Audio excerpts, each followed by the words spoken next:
The very first series for Pocket Change Stories is up. It is ready to be read, consumed by the masses. So if you haven't, please pause this video, head over either to my Patreon or my Wattpad, catch up on The Soul of a Rabbit, then come here and we will go into the series breakdown. These are the videos that I'm putting together to go over where I got a lot of my inspirations and influences, how I molded them all together to create the narratives that I do. And I'm going to try and keep these in bite-sized chunks between 15 to 20 minutes because I know that I can go on for days about every single idea that I have. In this video, I'm going to talk about Bun Bun and how his story changes to Jarek. And I'm also going to talk a little bit about the world building because Jarek's character actually influenced a lot of changes within the world that I was creating. When I first started writing, I was 13 years old. I just moved from the military school system on Guam to the public school systems in Kenosha, and I did not fit in. I was this out-of-place girl that didn't understand what cliques were. I was bullied a little, and I just overall wanted to escape the harsh realities of 8th grade, so I started daydreaming and writing. Some of the very first stories that I put together were very reflective of my mindset. They were extremely dark and they never had a happy ending. Some would argue they still don't, but I try. I realized pretty quickly that my stories were extremely one-tone and were on the verge of being incredibly boring and readers losing interest. So I started looking towards other narratives that had bleak or dark undertones and how they broke it up with lighter tones. At that time, I was consuming a lot of anime. I was watching anything that was on Toonami. That was Reboot, Ronin Warriors, Dragon Ball Z, Tenchi Muyo, Sailor Moon. One of the ones that I really paid attention to was Tenchi Muyo. That anime actually had a lot of dark undertones, and some of their characters actually had dark backstories, just really sad backstories, but they broke that all up with just light comedic overtones. And I wanted to do the same thing, and that's where Bun Bun spawned from. He was going to be this super obnoxious character that rolled in, did some off-the-wall comedy, and then rolled out just to return some lightness to the world. My readers really started to enjoy Bun Bun, and one of the things I notice about that is when readers start to really get invested in characters, they start asking questions. They want to know more about that character. So, where does he come from? What is his motivation? What kind of backstory does he have? The very first backstories that I created for Bun Bun were kind of generic. One of them was he was just an enchanted toy. Another one, he's the soul of a soldier that fell in love with a witch. He dies protecting her. She doesn't have enough skill to save him, so she takes his soul and puts it into a toy rabbit. And that was the story for the longest time. I couldn't really connect with it. Because it was kind of generic. It was guy falls in love with girl, guy protects girl. That was just a one and done story. But I also didn't connect with heterosexual relationships then. I've started to come to terms with my sexuality, so I started moving away from those sort of stories, and in turn, I moved away from that backstory from him. I was starting to design a new world. And one of the core mechanics of that world was the idea of reincarnation. Around 15 to 16 years old, I started looking into other cultures, and I was particularly interested in how they viewed the afterlife, how they viewed death. I was also watching an anime called Inuyasha, where they had the mechanic of reincarnation, and they had a character who was a reborn medium reborn spirit user, something like that. And she didn't remember anything of her past life. That idea stuck with me. And it became a core component of one of my own stories that I was telling and am still telling, because I'm working on the story index for the much larger series that The Soul of a Rabbit is actually the prequel to. So, surprise. So Bun Bun's origin story actually serves to be the vehicle for this mechanic. When you die, your soul goes to the next world to be cleansed. Once it has been cleansed, it goes on to be reborn. And depending on how dirty your soul is, depends on how long it takes for you to be reborn. Now, Bun Bun's soul was so incredibly dirty and so incredibly vile that it could not be cleansed no matter what the gods did. So they just locked it up, said if it ever was released, it would create the apocalypse. The second thing that this particular backstory did was also set the foundation for another character. This character does make it into this series.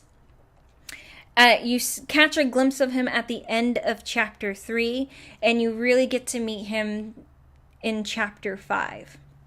Now, that particular character started out as just a trickster, sort of like a Loki god. Not in the sense of the daddy issues Marvel Loki, but more in the terms of the Viking lore god of pranking. He saw this evil soul and decided that he wanted to see what kind of mayhem could it really wreak and put it into the toy rabbit, and then just chaos ensues. And that was the backstory for the longest time, and I really enjoyed it.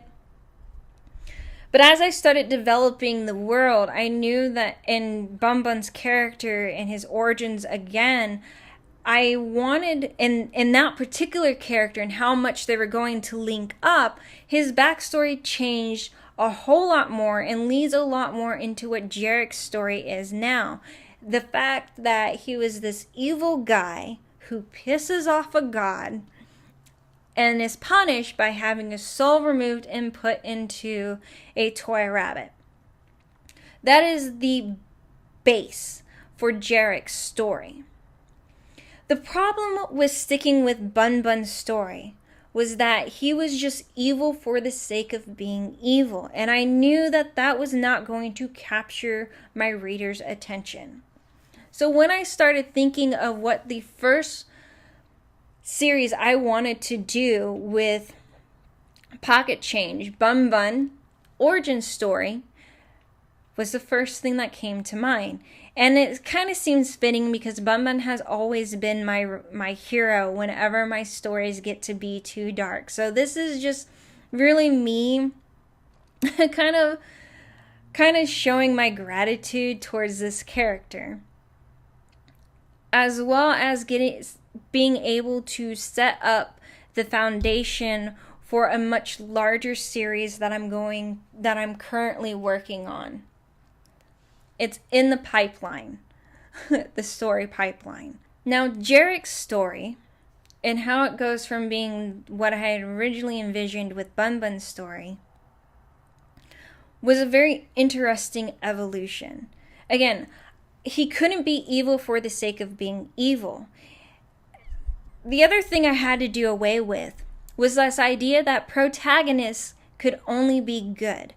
That's not what it really means. A protagonist is more the main character of your story. And your main character can be evil or have their own sense of justice that others just don't agree with. In other words, how will characters like the Punisher or Batman or a lot of anti-heroes exist if not for the idea that main characters are not necessarily good? That also leads into how Jarek kind of sees himself. Now, in designing the character Jarek, I completely had to restructure a lot of how I had originally envisioned him. One of the things I wanted to achieve with him was to create this sympathetic villain. I wanted everyone, I wanted you guys, the readers, to kind of feel some pity towards him. And in order to do that, I created his obsession with love.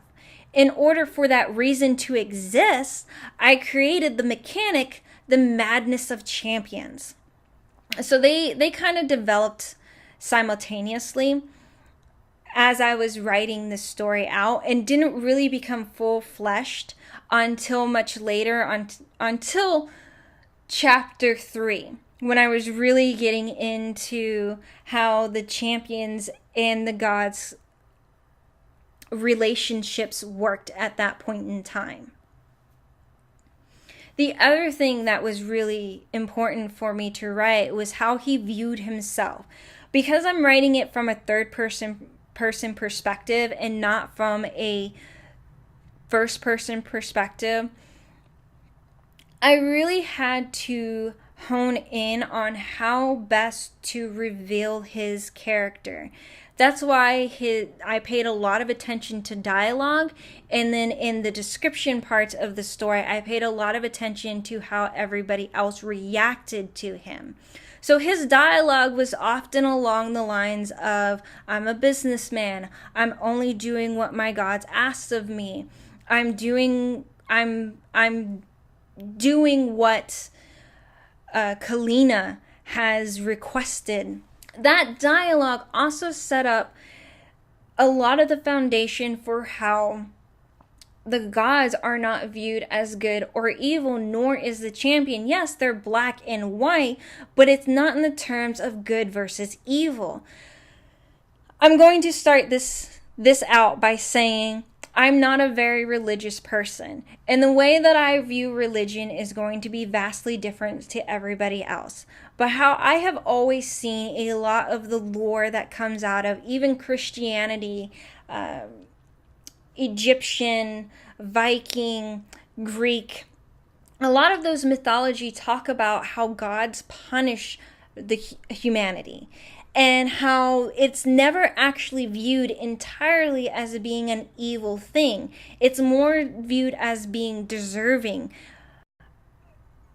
I'm mostly leaning that towards the 40 days and 40 nights Noah story, and also Adam and Eve's story, where it seemed that they were deserving of their punishment, or at least that was how I interpreted their lore. I'm not opening this up for a debate either on how what the actual religion is or any of that. I'm just saying that was how I perceived and understood a lot of those types of lore, and how that had influenced my own creation of this particular religion, or these gods that I made for this world. This also brings to a part of the lore that didn't actually make it into the story, and that is the idea of balance. Again, I pull a lot from other cultures, and yin and yang was another thing that was often something I had studied as I was growing up. And there's always this talk about keeping good energy and bad energy in a balance. And that's what the gods were doing. That's why the black and white champions existed, and why they were never viewed as good nor evil. They only did what was necessary to keep that balance. Now, that did not make it into this series because it was not central to the story that I was telling. It's just there as flavoring in the background that I have, and it comes into more play in a much later series. I'm going to keep referencing that later series. I apologize. I promise I am going to get to it, but for now, just sneak peeks. Another aspect of Jarek's character that was hard to really get, or was how he couldn't be completely viewed as evil. Yes, in the descriptions, I wrote specifically how everybody viewed him with fear, how Melina was always nervous to be around him. But to offset all of that, I ended up creating 2 characters, or actually 3 characters, that I really didn't think were going to play as huge a part as they did.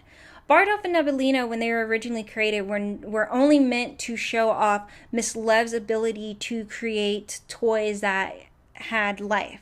But when I was developing Jarek's character more to be a sympathetic villain, I knew that I had to offset the idea that he was just an evil guy and give him people that he cared for.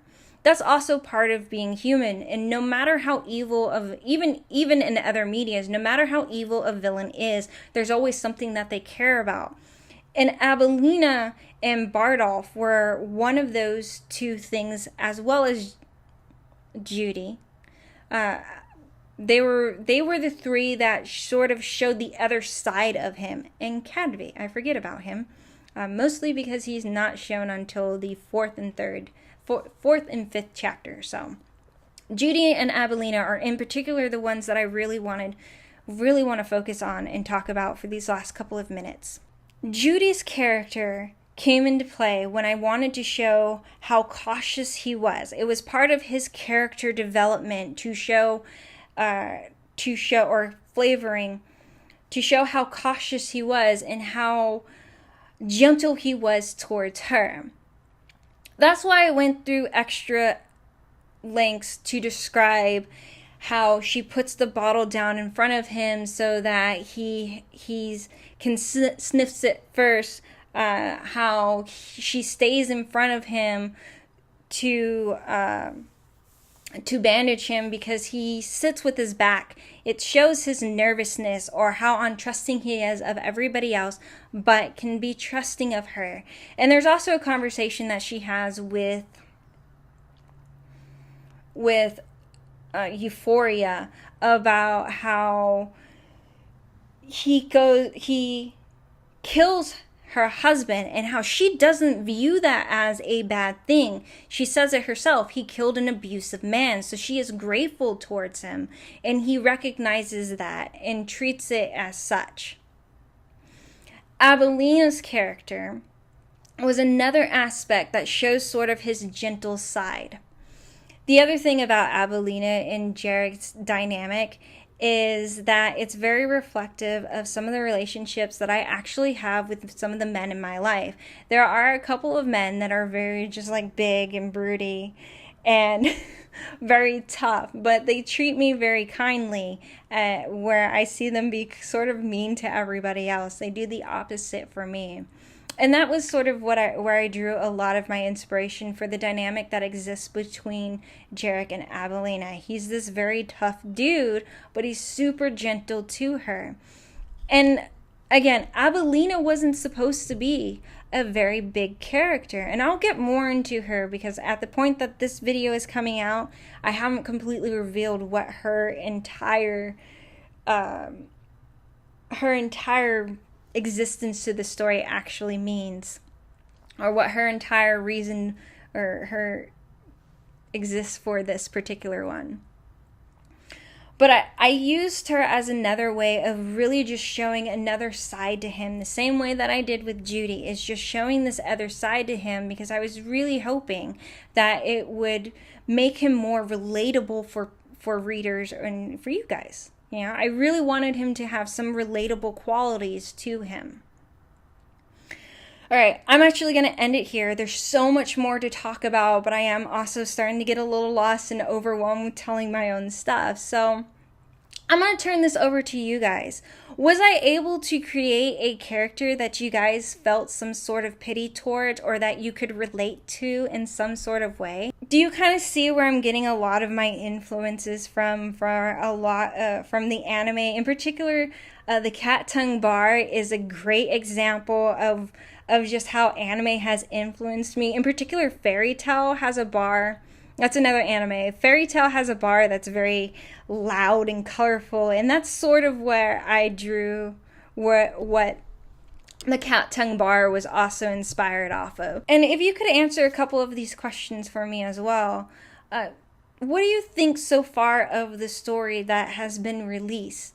Are you kind of getting where I'm heading? Do you think I'm being too obvious, or is it just so convoluted and generic that you wish I had done some things another way? And the last thing I want to ask is, how are the relationships? Do you enjoy the dynamic between Abelina and Jarek? Bardolph and Jarek, and Judy and Jarek.